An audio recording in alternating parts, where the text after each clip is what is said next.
Classical Greece, cradle of the modern Western mind, fountain of democracy, philosophy, reason, and eternal myth. Greek poets sang of a fantastic age before recorded time, an age of gods and heroes, of monsters and epic wars. Until our own century, it was believed that these were merely fables. A brilliant Englishman named Arthur Evans would show us the songs of the poets held a deeper truth.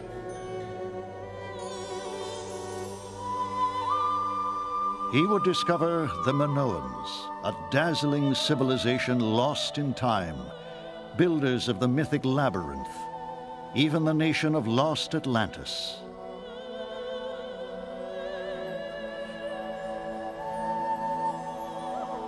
Atlantis, mystery of the Minoans.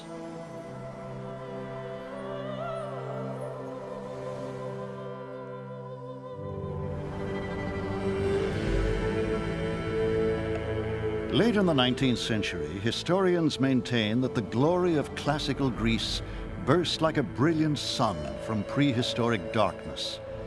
There is no evidence that any Western civilization preceded the rise of the Greeks 800 years before Christ. Arthur Evans will spend a lifetime pushing back the boundaries of history. Arthur Evans is born in 1851, an era of scientific revolution. His father, John, is a millionaire and pioneer archaeologist. The work of John Evans pushes the dawn of human civilization farther and farther back in time, a concept rejected by the Oxford academic elite. Now young Arthur Evans enters the fray. By the time he is 30, he has made his mark as a scholar and a rather wild adventurer.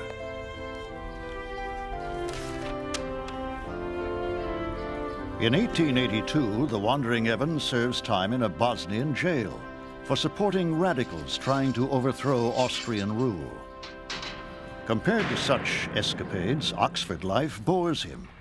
He is anxious to set out on another great adventure, and recent discoveries in Greece give him the excuse he needs.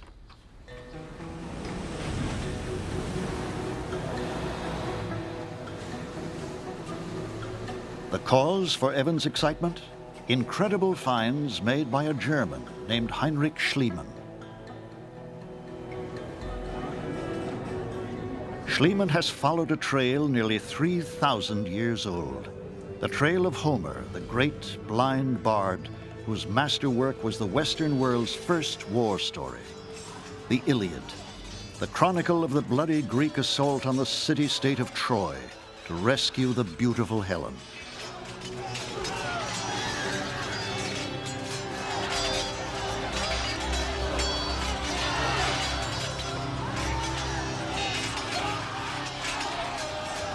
A desperate mission that turned to victory when the Greeks tricked the Trojans, entering the city hidden in a giant wooden horse.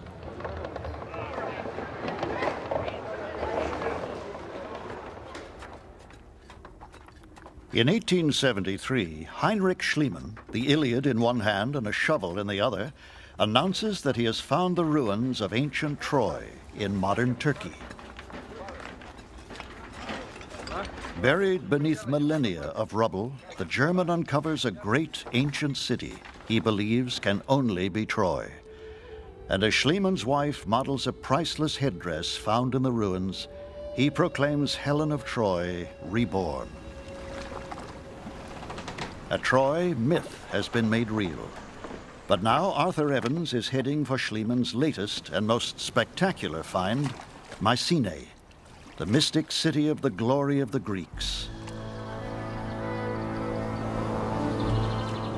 To Homer, Mycenae was the citadel of the great king Agamemnon, leader of the Greek assault on Troy.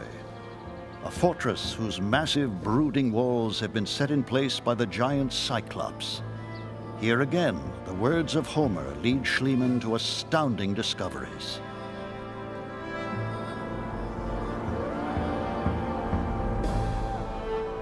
Tombs worthy of ancient nobles, the swords of Agamemnon's army, the gold of the royal court, and, Schliemann believes, the golden death mask of Agamemnon himself, a mighty king, according to legend, murdered by his own wife.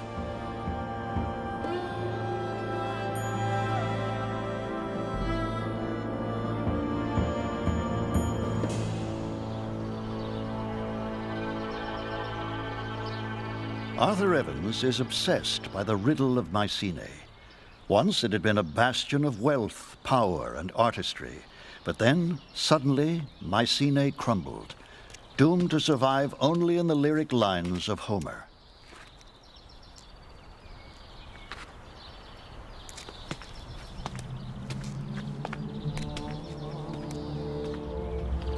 A fortress on Greek soil, yet so different from classical Greece. He wonders, who lived here?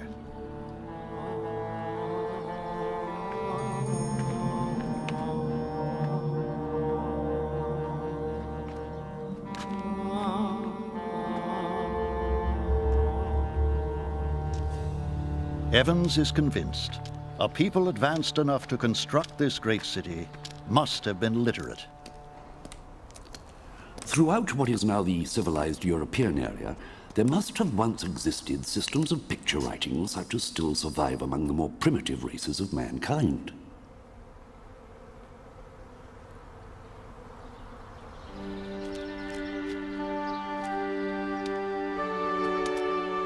It is the destiny of Arthur Evans to unravel the mystery.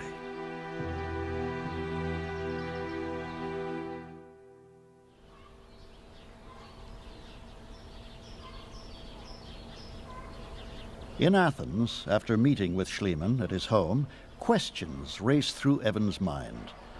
Among the artifacts from Mycenae, there is one that puzzles him, an ancient ring decorated with the image of an octopus.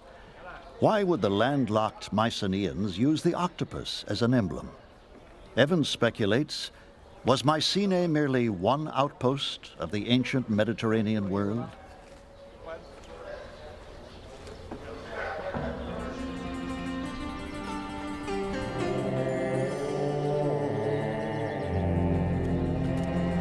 Evans has one clue.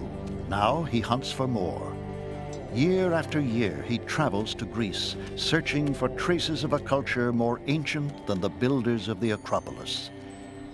In 1892, he writes to his wife, Margaret, in England, of one astonishing find. Yesterday, I was grubbing below the Acropolis and picking out fragments of pre-Mycenaean vases, which no one here seems to have heeded before. Tantalizing clues that Greece's golden age was preceded by one just as great, but completely lost to modern times.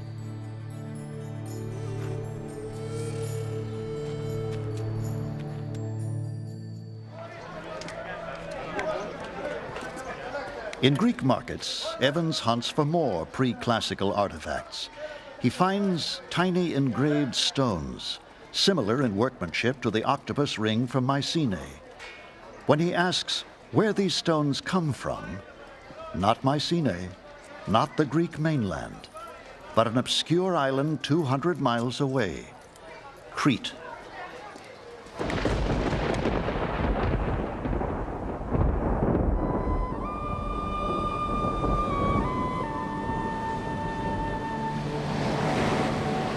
Crete, a magical, legendary island.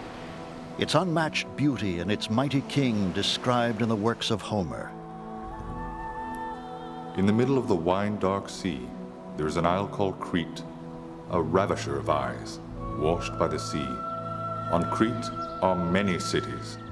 The greatest is Knossos, where King Minos ruled, in council with mighty Zeus.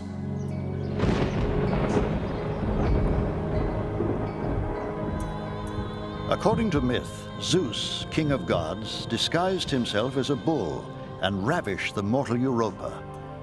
Europa gave birth to 3 sons. One of them was Minos, destined to rule the seas with the world's first navy.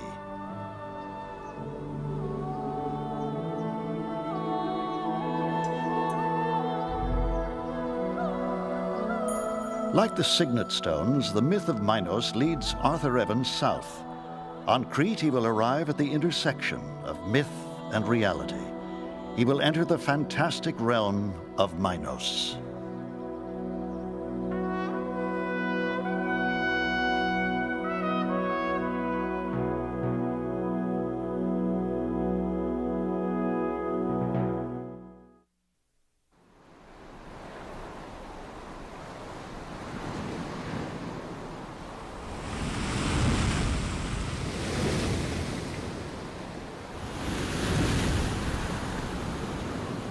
In March 1894, the English adventurer Arthur Evans arrives on the island of Crete, drawn by an obsession with the ancient world that will haunt him for the rest of his life.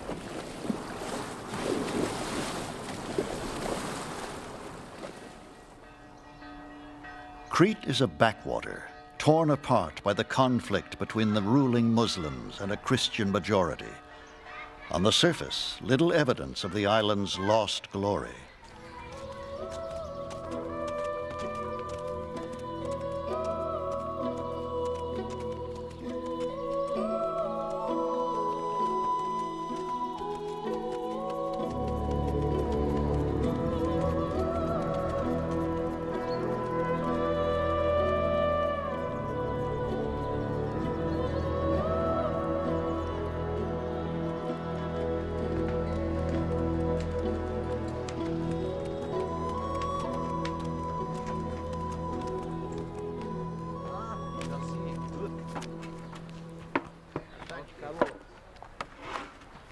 Alô, Cresci. Thank you. Evans finds what he came looking for. More of the engraved stones he had seen in the Athens marketplace. Ancient gems worn by village women as lucky maternal charms. How much,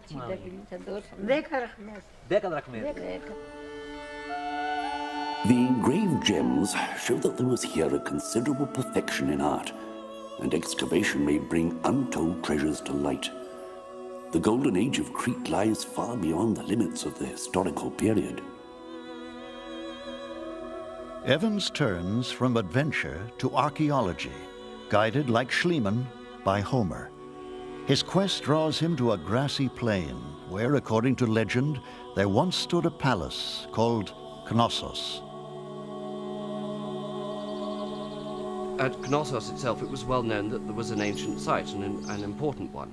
And the name Knossos is well known from mythology as one of the important cities, the most important city of Crete itself.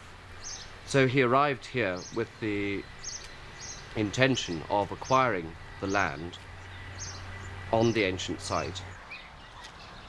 Beneath this meadow, perhaps, lay the mythical lair of the ferocious Minotaur, half man, half bull, the bestial offspring of Minos's wife, Pasiphae. Such was the might of Minos that he could demand from Athens bloody tribute to the creature. 7 young men, 7 young maidens, torn apart to appease the wrath of King Minos, until brave Theseus entered the labyrinth and killed the beast within.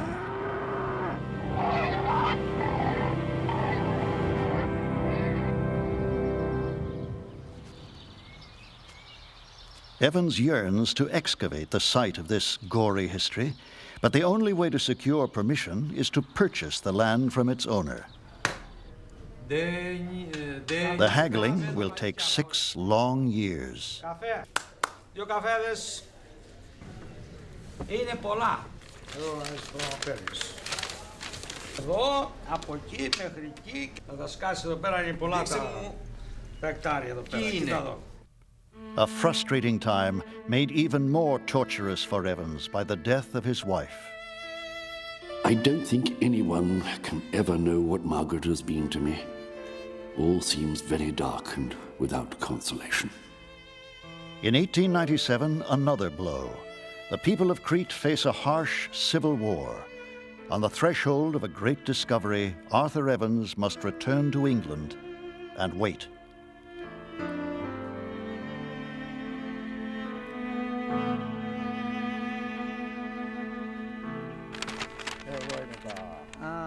When the fighting ends, Crete is independent. Excavation is permitted, and the real estate bargaining finally continues. To his almost inexhaustible powers of obstruction, I can pay the highest tribute. However, after encountering obstacles and delays of every kind, I was able at the beginning of 1900 to purchase the whole.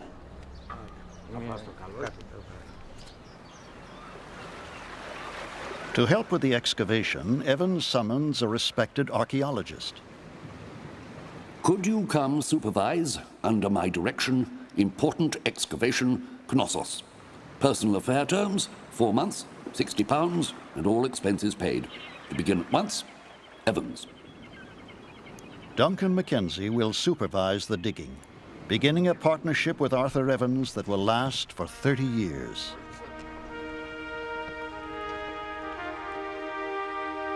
To preserve harmony on the fractious island, Evans insists that his work crew contain both Christian and Muslim laborers. The work at Knossos signals the future cooperation of the two creeds under the new regime on the island. A few months earlier, both parties had been shooting each other on sight.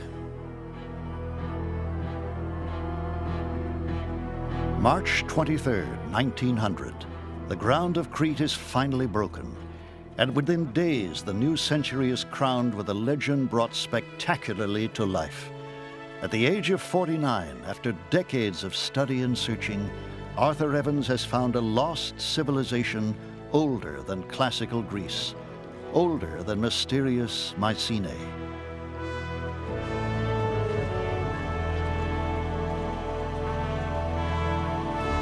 The extraordinary phenomenon, nothing Greek, nothing Roman. Nay, its great age goes well back to the pre-Mycenaean period.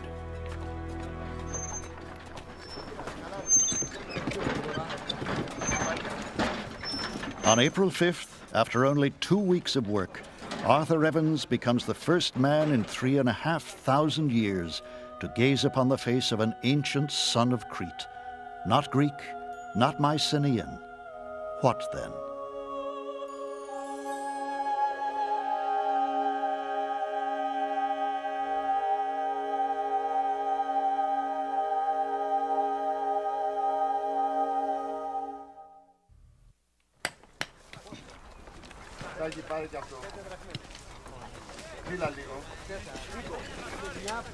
For 20 years, the English scholar Arthur Evans has searched for the historical origin of Greek myth.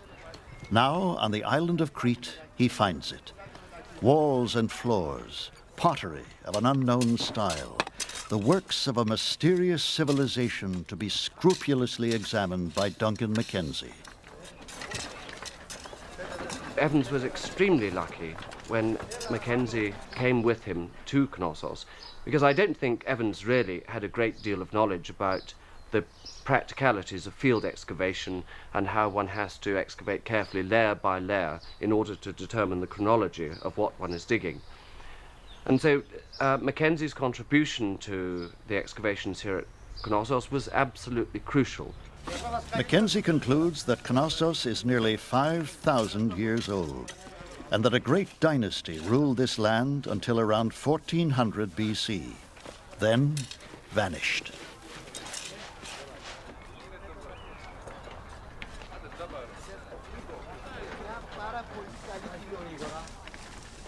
Evans names this lost world Minoan, after the legendary ruler of Crete, King Minos.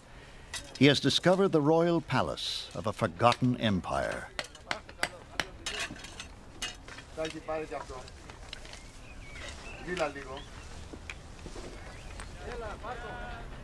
On April 13th, 1900, the workers uncover this elegant chamber at the heart of the royal palace. To Evans, the throne room of King Minos, the oldest throne in Europe. Evans imagines the palace in all its glory.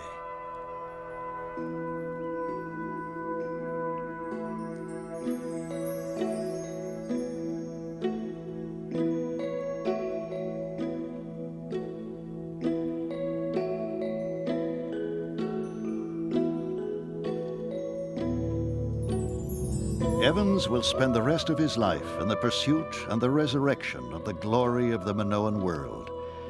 Frescoes show a society of graceful noblewomen at leisure, of daring young men vaulting over the horns of mighty bulls. In these vivid paintings, Evans sees the legendary combat of Theseus and the Minotaur brought to life.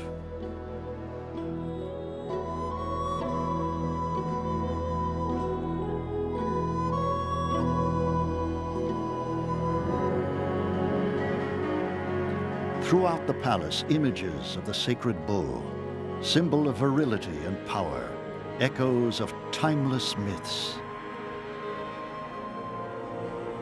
Myths of bulls and of the goddess of the snakes, a palace consecrated to faith and ritual.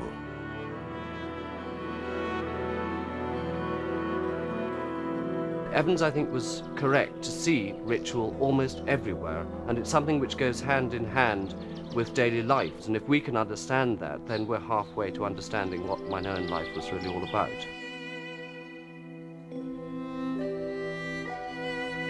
But Knossos was more than the temple of Minoan religion. It was their capital, command center of a great trading empire with links in Europe, Africa, and Asia. Evans finds huge warehouses of jars that once were filled with grain, honey, oil, and wine, thousands of gallons at a time. He wonders if these great sunken chambers also had a more ominous function. With what object were these walled pits constructed? It does not seem unreasonable to recognize in these deep-sunk walled chambers the dungeons of the palace. The longer chamber holding several prisoners, the smaller perhaps for solitary confinement. The groans of these Minoan dungeons may well have found an echo in the tale of Theseus.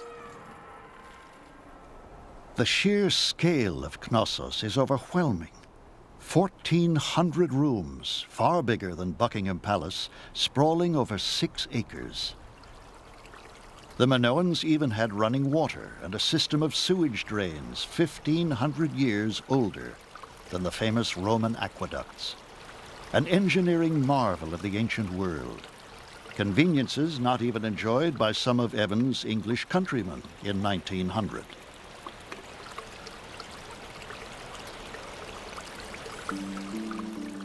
In one room, Evans believes he has found the bathing chamber of the Queen herself.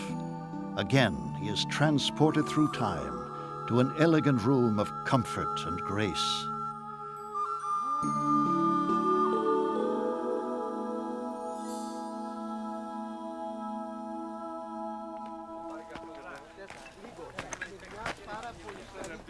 But to the Englishman, the most precious of the gifts of ancient Knossos is not its architecture. It is a series of tablets impressed with an unknown hieroglyphic text.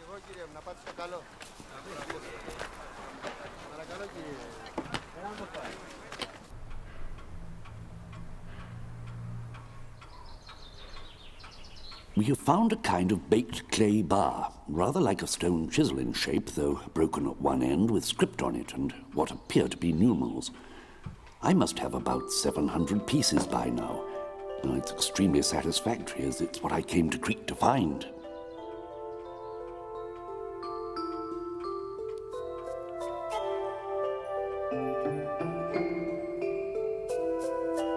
Evans identifies 2 types of script, which he calls Linear A and Linear B. But to read them, Arthur Evans will have to break their fascinating code.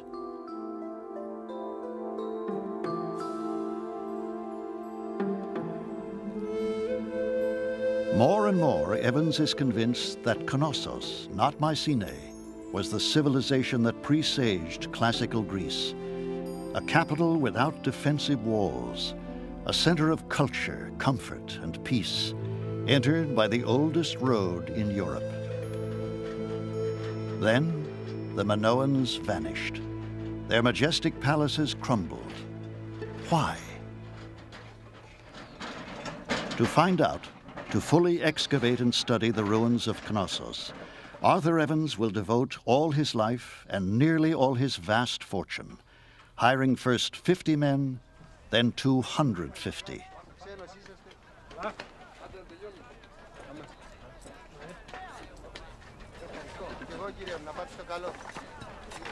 In May 1901, Evans' laborers unearth one of the most marvelous relics of Knossos.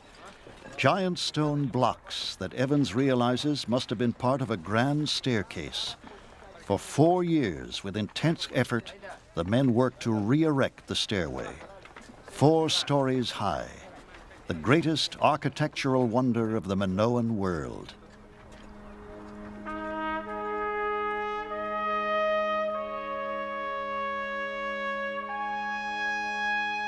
Evans is convinced he has brought back to life the oldest and most brilliant civilization of the Western world. Crete, this comparatively small island left on one side today by all the main lanes of Mediterranean intercourse, was once the starting point and the earliest stage on the highway of European civilization. But if the Minoans were so mighty, why did their empire crumble? The answer may lie in another myth, a myth of beauty and terror.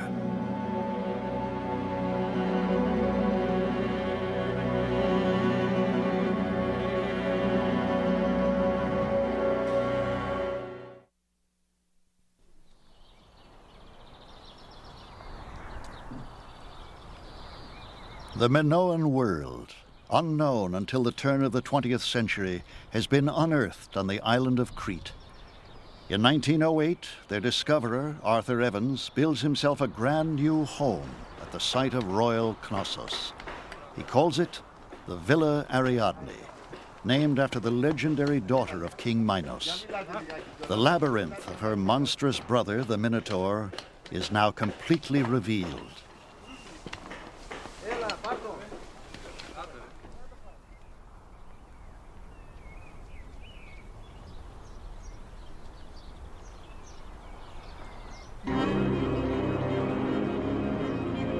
There can be little remaining doubt that this huge building with its maze of corridors and tortuous passages, its medley of small chambers, its long succession of magazines with their blind endings, was in fact the labyrinth for the Minotaur of grisly fame. Here too begins the myth of Daedalus, master architect of Knossos, cast into the labyrinth by Minos with his son Icarus, but not for long, as the legend tells us. Daedalus fashioned wings from feathers and wax. He warned his son, "Do not fly too high, or the sun will melt the wings."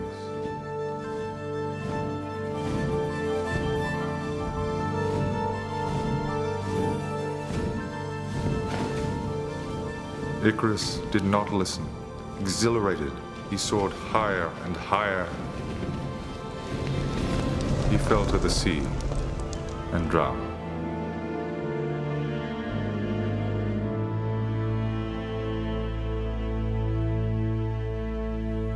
Evans' discoveries amaze the world. He has found the solid stone basis of the most alluring of ancient myths. But, unknown to Evans, there is another legend to be tested at Knossos.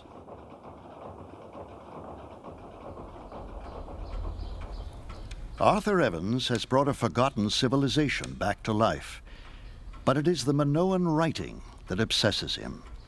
He will puzzle over this lost language for the rest of his life, but the tablets will never surrender their secrets to him. And he himself is about to be separated from his beloved Knossos for nearly 10 years. In the summer of 1914, gunfire in the streets of Sarajevo. An Austrian archduke is dead, and soon the Balkans, then all of Europe and the Mediterranean, are engulfed in the First World War.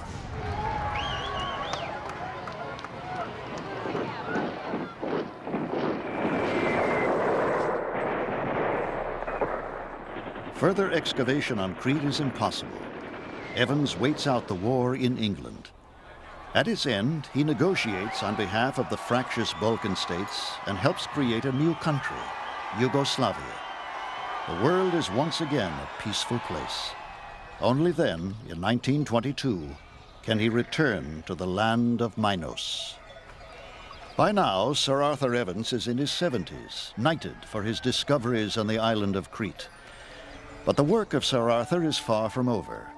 He embarks on one of the most controversial projects in the history of archaeology, fulfilling a dream to not only uncover ancient Knossos, but to reconstruct it as he imagines its golden age.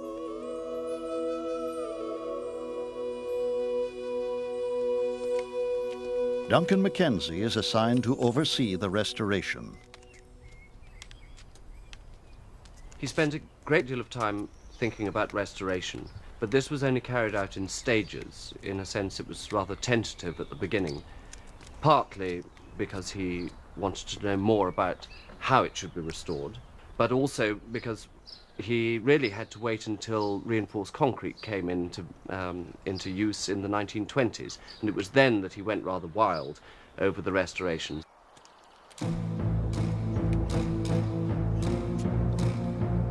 The Palace of Minos is to be recreated according to Evans' vision of the ancient Minoan world.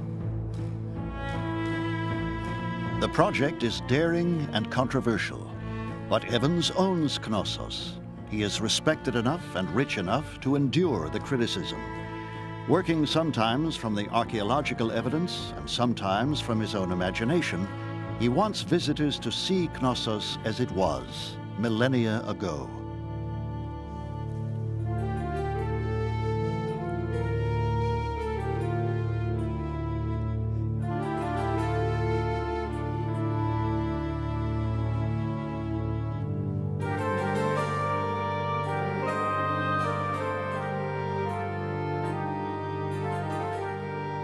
Ancient Knossos has been returned to the sunlight, a city that once ruled the Mediterranean, then vanished. But why? In 1926, Evans believes he has found the answer. When a powerful earthquake rocks the island, he senses the fury of the ancient Minoans' sacred idol.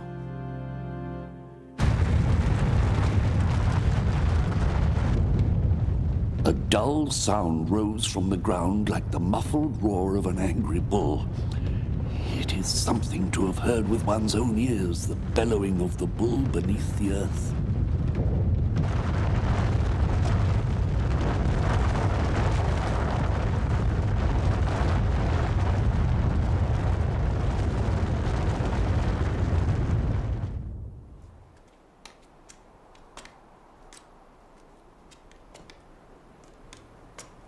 The restorations survive the quake, and Evans is convinced. A similar cataclysm must have destroyed Knossos in 1400 BC.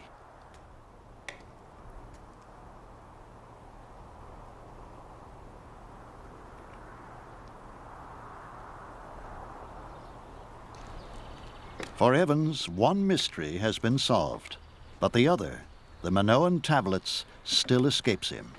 After 30 years of struggling, Arthur Evans has not been able to hear the voices of the silent past.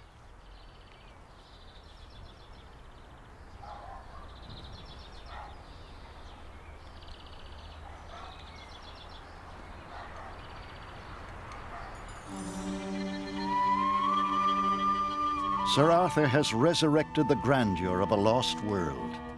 One night, ill and feverish, he descends the grand staircase and is immersed in a final magical vision of the gentle race he rescued from eternity.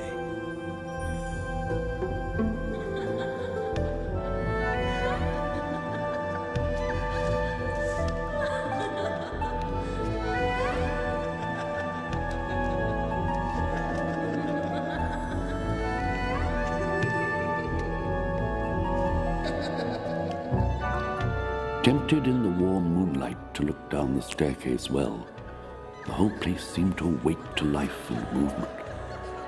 Such was the force of the illusion, the priest-king, with his plumed crown, great ladies tightly girdled, flounced and corseted, Long strolled priests, and after them a retinue of elegant and sinewy youths, as if the cupbearer and his fellows had stepped down from the walls, passed and repassed on the flights below.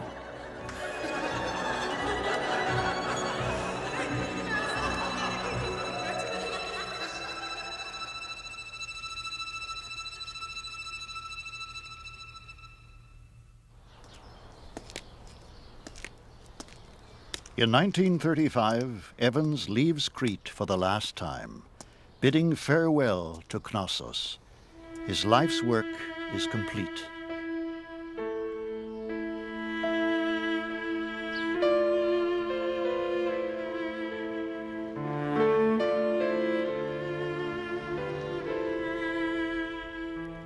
Sir Arthur dies 6 years later, defiant, controversial, indomitable to the last. Evans had taken scraps of pottery and shreds of myth and uncovered a regal empire. But one secret, the secret of the empire's collapse, remains embedded in the most alluring legend of all, the fable of lost Atlantis.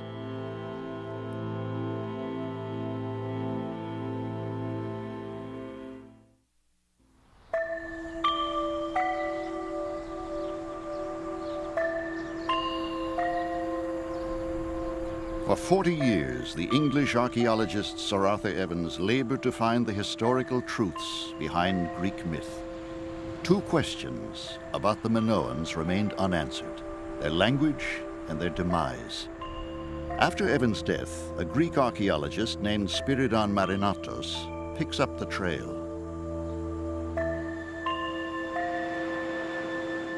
Marinatos gets his first clue in 1932. He digs at a site called Amnisos on the north coast of Crete, a town described by the blind poet Homer as the port of royal Knossos. We're at the site of Amnisos in the center of the north coast of Crete, where Marinatos excavated this marvelous Minoan villa, which has been nicknamed the Villa of the Lilies after the frescoes which were found inside the villa. At one part of the site he found great cut blocks which had been shifted out of place, which he attributed to a tsunami or tidal wave.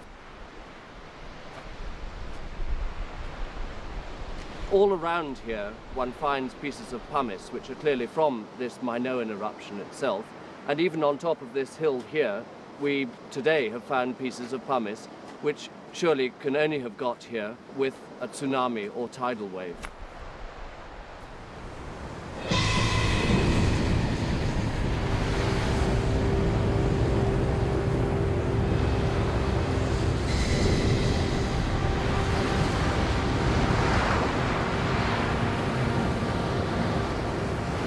What could have set off such a deadly wave? The answer dawns on Marinatos. 75 miles north of Crete, an island called Santorini. An island that was rocked by an ancient cataclysm hundreds of times more powerful than a hydrogen bomb.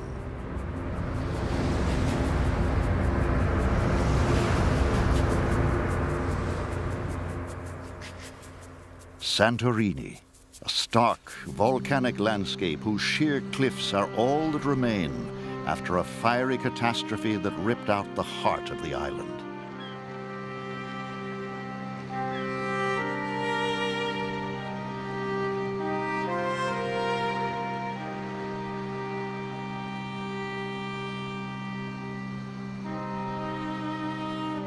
Marinatos is convinced.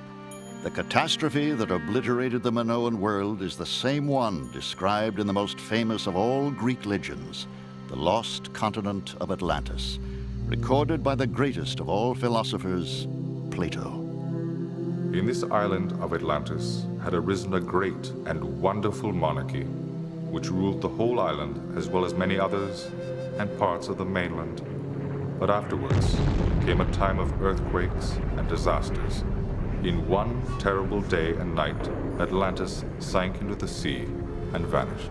Plato chronicled the myth of Atlantis in 300 BC, 400 years after Homer's Iliad, 1,000 years after the end of the great Minoan Empire. Was Plato writing a fable or transcribing history? Marinatos believes the legend is a distorted memory of the destruction which befell Crete and Santorini.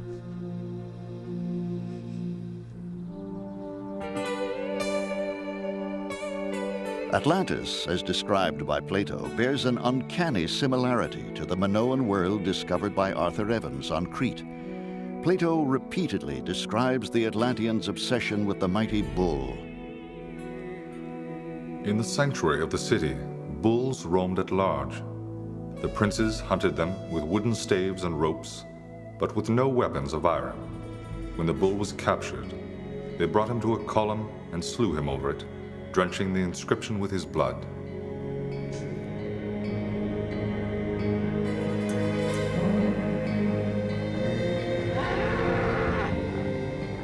Plato describes the geography of the island, again resembling Crete. The whole country was said to be surrounded by mountains which descended toward the sea. The mountains were celebrated for their beauty.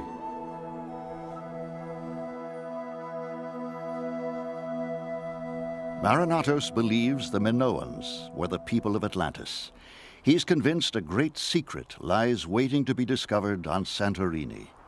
30 years will pass before he can test his theory.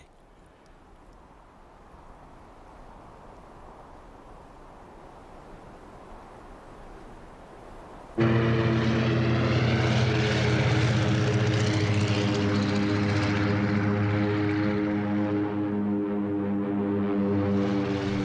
1941, Hitler's blitzkrieg reaches the shores of Crete. Hundreds of patriots are killed. Arthur Evans' home, the Villa Ariadne, is commandeered as Nazi headquarters. Then, at war's end, a bloody revolution in Greece renders field work impossible.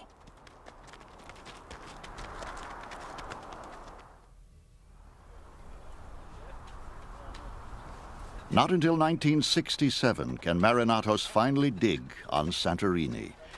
The site is a barren field and a low-lying part of the island that might have escaped the worst of the eruption.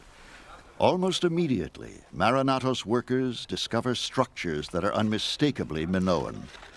Pots painted in Minoan style, sealed intact in volcanic ash for more than 3,000 years.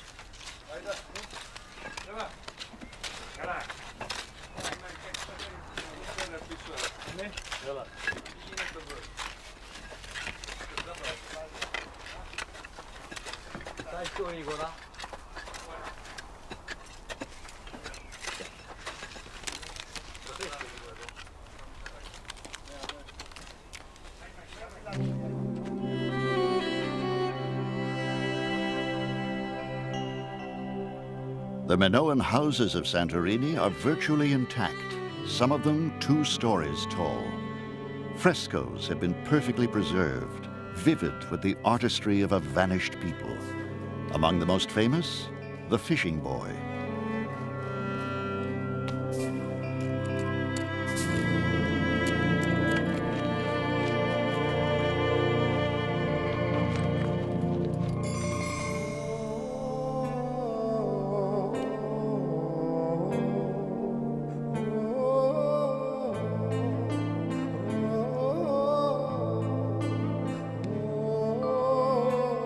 Unlike the wall paintings of courtly life at Royal Knossos, the frescoes of Santorini celebrate the lives of a merchant class, as described in Plato's Atlantis.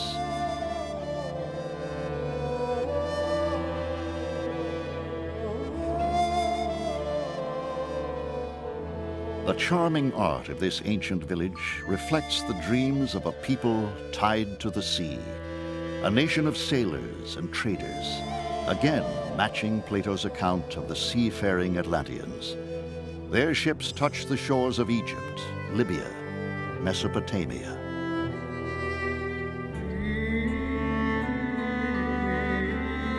Scenes of pastoral tranquility, of commerce and combat. A gentle life, suddenly shattered by the most destructive volcanic eruption in recorded history.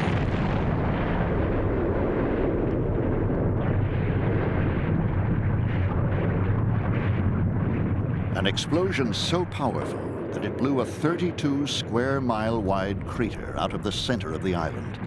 So fearsome that rock and ash were blasted hundreds of miles away.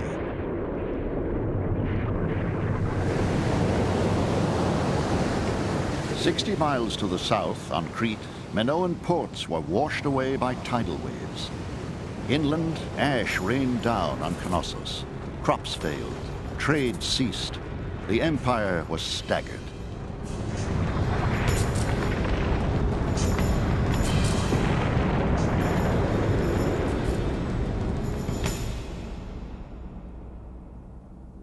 The people of the village excavated by Marinatos escaped before the deadly cataclysm.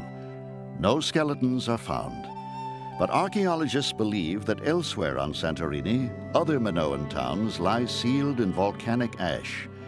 Somewhere, the bones of Santorini's Minoan victims remain to be found, huddled together in terror as their world blew apart.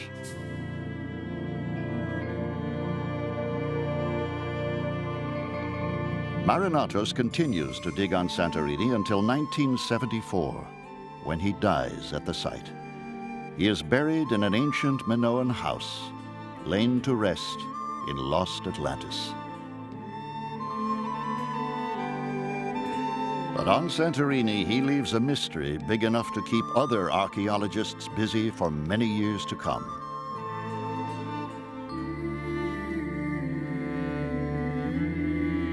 On the shores of the eternal Mediterranean, mighty civilizations rose and fell, conquered, then disappeared. They left their artistry to delight us and their myths to haunt our dreams.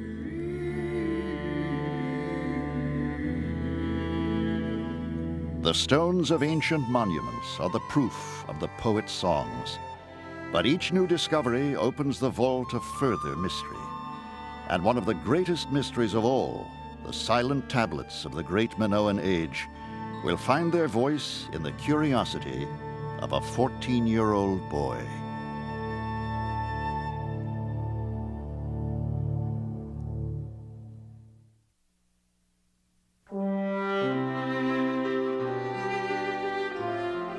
For decades, the English scholar Arthur Evans attempted to decipher two forms of written script from the palace of Knossos on the island of Crete. He never succeeded. But in 1936, when he was 85 years old, Evans lectured to an audience of school children on the undeciphered Minoan scripts he called Linear A and Linear B. In the audience was a 14-year-old boy named Michael Ventris, who decided then and there that he would be the one to break the code. It takes him 16 years, but he succeeds. He deciphers Linear B. During the last few weeks, I've suddenly come to the conclusion that the Knossos and Pylos tablets must, after all, be written in Greek, a difficult and archaic Greek, seeing that it's 500 years older than Homer, and written in a rather abbreviated form, but Greek nevertheless. Ventris has pushed back the dawn of the West by 1,000 years. The names on the Linear B tablets are those of Greek legends: Hector, Achilles, Poseidon, Zeus. Proof that Western culture did not begin with the Acropolis, with Homer, or Plato. It began with the Minoans. Tragically, Michael Ventris dies in an automobile accident in 1956, before he is able to decode the even older script, Linear A. That language remains undeciphered today, a puzzle passed down through 4,000 years to challenge those who seek to peel back the curtains of the ages, to explore at the borders of myth and wonder, where truth meets the mystery of time.